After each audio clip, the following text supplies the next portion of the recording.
这时众究极异兽有2只无恶不作，其中一个还差点毁了阿罗拉。1. 指玉剑。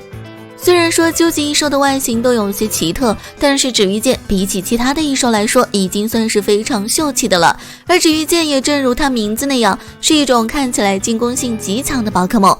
在动画里，指玉剑劈开空间来到阿罗拉地区后，却因为身体太过锋利，无意间造成了破坏，就连究极球在它面前也都是不堪一击。等到指玉剑帮助小智他们解决了掉落的陨石后，他就回到了究极之洞。不过凭着这些举动，指玉剑还是让人非常有好感的。2. 累累石。累累石看起来就像是一座4方形的堡垒，而它空心的内部充满了无数眼睛，对密集恐惧症非常不友好。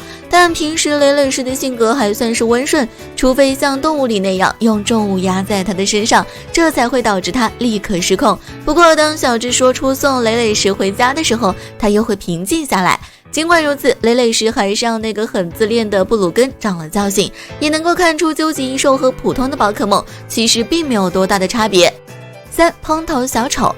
不得不说，究极异兽的设计思路比起那些凑图鉴的宝可梦来说要好上千倍万倍，只要见过一次就总能给人留下深刻的印象。就比如说蓬头小丑，蓬头小丑在动画初次登场时就给正在看烟火的小智他们精心表演了一番，尤其是随心所欲将头部拿下来的神操作更是让人过目不忘。不过在洛莎米奈提醒后，究极防卫队这才知道蓬头小丑同样也是究极异兽，也意味着迟早要送他离开这里。仔细想想，其实还是挺可惜的，毕竟这种给人带来快乐的宝可梦实在是不多见了。4. 电树木。比起蓬头小丑来说，电树木出场就给附近的电站造成了不小的麻烦。除此之外，他和蓬头小丑都是属于非常擅长表演的究极异兽。在小智要去捕获他们的时候，却发现这2只宝可梦居然开始了艺术上的对决。因为两边旗鼓相当，所以也很难分出胜负。为了尽早解决这个问题，小智就提议用魔法来对付魔法，也就是靠更大的烟花来打断他们。就在关键时候，小智抓住机会用出了激招式，成功配合队友收服了他们，化解了这场闹剧。5. 费洛美狼。如果说究极异兽里最符合大众审美的宝可梦，那肯定要提到费洛美狼。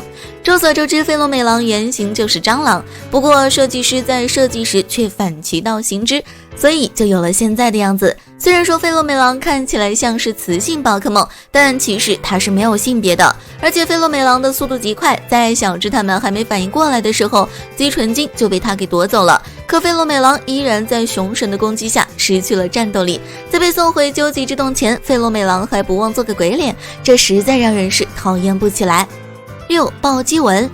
暴击蚊在很多人眼中都是一只非常哲学的宝可梦，就连怪力在它面前也只能甘拜下风。最特别的是，它还总是爱炫耀肌肉。虽说如此，但暴击蚊的战斗力却一点也不差。它不仅能压制皮神，还可以和熊神在力量上不相上下。要知道，熊神可是能轻易打败另外一只究极异兽费洛美狼的。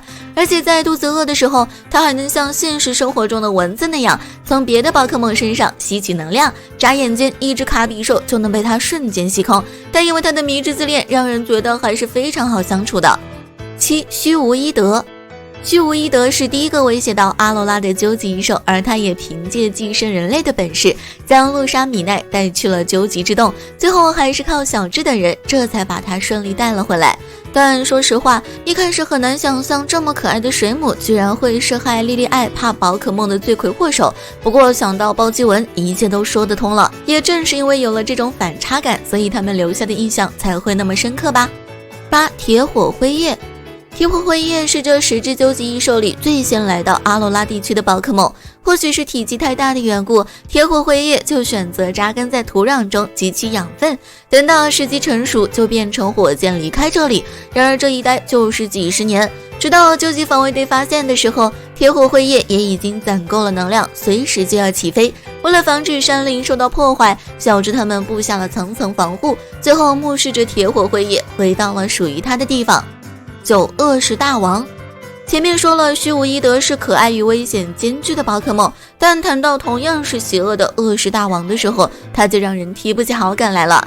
在动画中，他一共出现了2次，第一次是小智意外穿越到了平行世界，那里的阿罗拉被恶石大王已经彻底破坏，直到异色卡普明明重新出现，小智和迪亚这才将他打败。而另一次是在阿罗拉冠军的颁奖典礼上，几只恶石大王同时出现，似乎要重演平行世界发生的事情，尤其是那只异色恶石大王更是格外引人注意。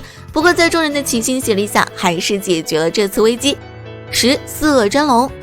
四恶真龙还是在毒贝比的时候就主动成为了小智的宝可梦，而这也是没有被第一时间送回究极之洞的究极异兽。之后很长一段时间，他都陪在小智的身边。当光辉大神帮助毒贝比的家乡恢复生机后，毒贝比也选择留了下来。在恶石大王袭击阿罗拉时，已经进化成四恶真龙的毒贝比突然出现，并用刚学会的10万伏特配合小智他们，把恶石大王送回了究极之洞。特意赶来真的是非常有心了。等到小智赢得表演赛后，四恶真龙又一次告别了小智和皮卡丘，就像成龙和年美龙那样，再也没有回归。好了，以上就是10只究极异兽了，咱们下期见。